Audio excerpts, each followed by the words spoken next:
맨날 긴장하고 어떻게 살아요. 맨날 레디 상태로 살면 그 엔진 나갑니다. 맞습니다. 그냥 흘러가는 대로 내비두는 것도 나쁘지 않아요. 늘 긴장하고 있으면 정작 필요할 때 에너지 못 쓰거든요. 우리의 마음도 우리의 뇌도 아무것도 안 하고 좀 세워놔도 될 때는 그냥 좀 세워놓는 것도 좋아요. 근데 괜히 잘해보겠다고 계속 엔진 돌아가면 기름은 기름대로 소모되고 괜히 뜨거워지죠. 머리 열받으면 그거 식히기 굉장히 힘듭니다.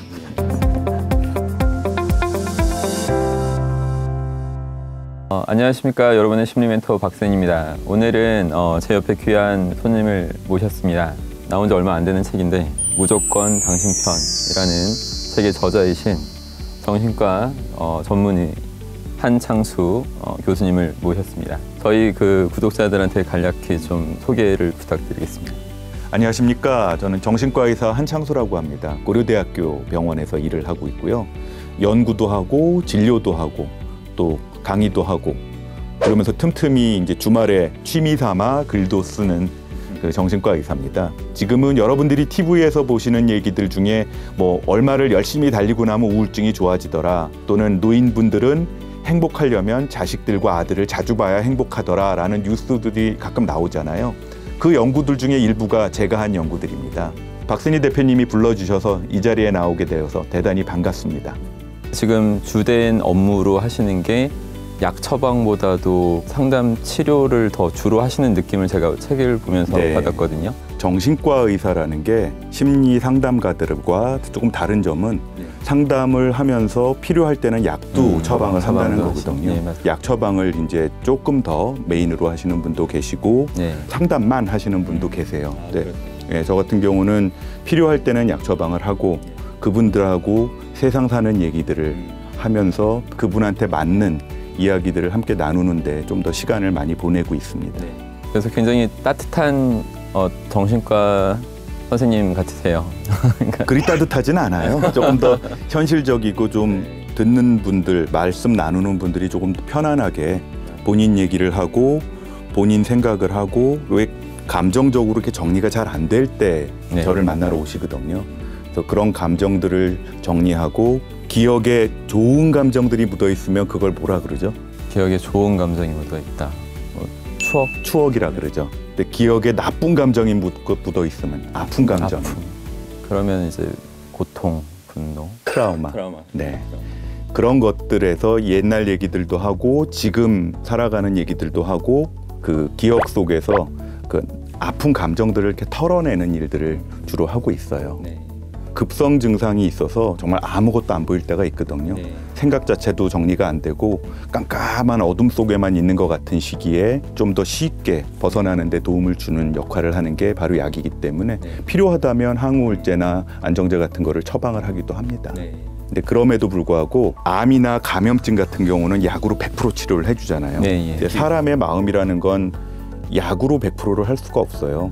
약으로 그런 급한 불은 꺼주지만 마지막 30% 그거는 자기 마음을 정리해야 되는 거거든요. 결국은 나머지 그 길은 내가 걸어야 되는 거지만 약을 쓰면 그 길이 짧아지고 정신과 의사는 또는 대표님 같은 상담해주는 사람들은 그 먼 길을 걸어가는 걸 같이 띄워주는 일종의 러닝 코치처럼 그런 역할을 해주는 거라고 하겠습니다.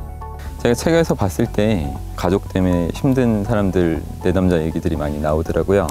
사실 저도 약간 그런 부분이 있었어요. 그래서 제가 살고자 공부를 한 부분이 많거든요. 솔직히 무의식, 어떤 전체적인 어떤 사람들이 왜 이렇게 상처를 줄 수밖에 없는가.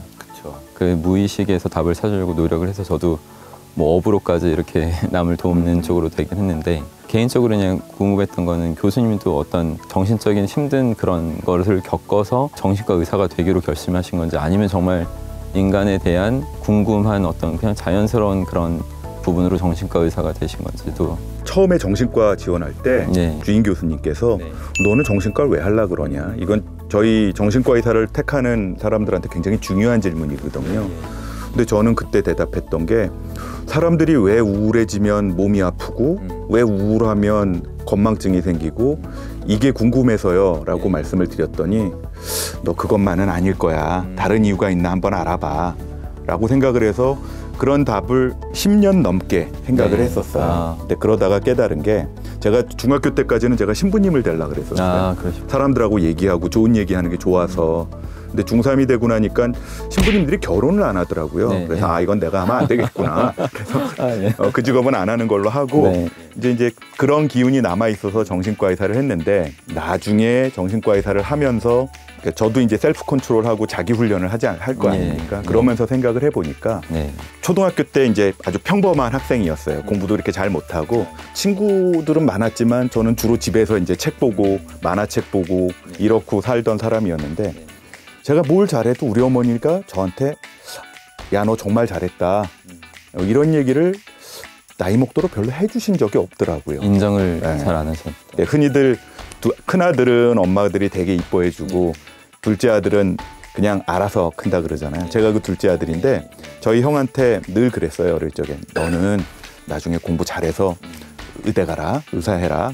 그러면 이제 밖에서 놀던 제가 엄마 나는 그러면 너는 하고 싶은 거 해라. 이렇게 늘 그렇게 왔다가 저희 형은 지금 의사 아닌 다른 직업을 하고 있는데 내가 어릴 적에 무의식적으로 우리 부모님한테 잘 보이려고 끊임없이 생각을 하면서 살았나 보다. 그런 것들을 좀 나 스스로 좀 극복하고자 하는 욕구가 좀 있었던 것 같아요. 정신과 의사로서 이렇게 바쁘게 하루하루 사시면서 어떤 부분이 그래도 가장 보람됐다 하는 어떤 느낌을 주세요? 정말 힘든 환경에서 막 상처를 정말 트라우마 수준으로 많이 입어서 막 안 좋은 생각까지 하다가 처음에 약을 먹고 그 다음에 이제 몇 달에 걸쳐서 저하고 이제 대화를 하고 저하고 대화를 한다기보다 이제 본인 얘기를 저하고 같이 하는 거죠. 이러다가 어느 날 문득 서늘한 미소, 왜 그 허탈하지는 않지만 약간 좀 달관의 미소를 지으면서 그냥 이 정도면 그냥 살 수 있을 것 같아요. 내가 너무 그 사람하고 잘 지내는 거에만 집착한 것 같아요. 인생 그냥 내가 알아서 잘 살아보려고요. 라는 얘기를 하고 돌아가는 젊은 총각. 이 사람을 만났을 적에 제가 나 정신과 이래서 하는구나 라는 생각을 했고요. 나는 러닝코치 노릇을 그래도 좀 비교적 잘하고 있구나. 여기서 이제 중요한 나도 저렇게 살아야지. 그게 제일 보람이 있더라고요. 말씀 들어보니까 저도 참 같이 어떤 공감이 되고 동질감을 느낍니다. 저도 똑같은 부분에서 이렇게 감동 파트가 있고 사람으로서 정신과 의사로서 스트레스를 굉장히 받잖아요. 또 여러 사람들이 각기 다른 어떤 얘기를 하면서 그걸 공감해서 들어주시고 하는 역할을 하다 보시면 자신의 어떤 스트레스 해소법을 구비해 놓으셨다든가 그런 팁이 있다면 어떻게 또 관리를 하시는지. 사람마다 스트레스 해소법은 다 다른 것 같아요. 지 성격 따라, 지 어린 시절에 어떻게 해서 살았냐에 따라 다른데 저는 일단 좀 자요. 잠을 잘 자는 게 저는 제 스트레스 해소법 중에 하나고요.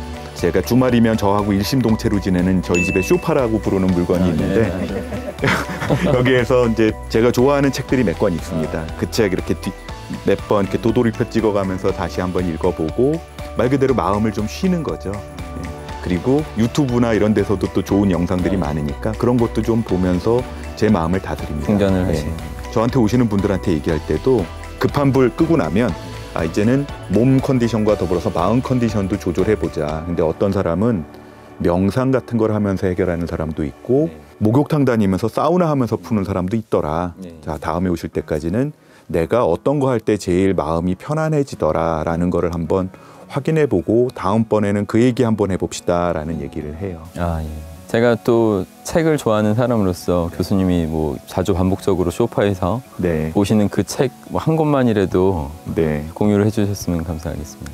제가 어린 시절부터 반복해서 보던 책이 있어요. 요즘도 서점에 나오긴 하는데 천국의 열쇠라는 책이 있는데 신부님 얘기인데 신부님이 중국에서 이제 그 선교사 생활을 하시면서 인간과 인간 간의 스트레스, 남들한테 주목받지 못할 때 그 신부님은 어떻게 하고 살았나, 사람들하고 잘 지내는 건 뭐냐라는 얘기를 장편 소설인데 잔잔하게 해놓은 얘기예요. 그래서 사실은 하도 많이 봐서 대충 외웠는데 근데 다시 보면 또 재밌더라고요. 그런 것들을 보면 그냥 마음이 좀 편해지는 것 같습니다. 참고하겠습니다. 화가 날 때는요, 요새 유행하는 밴드 오브 브라더스 같은 전쟁 영화를 봅니다.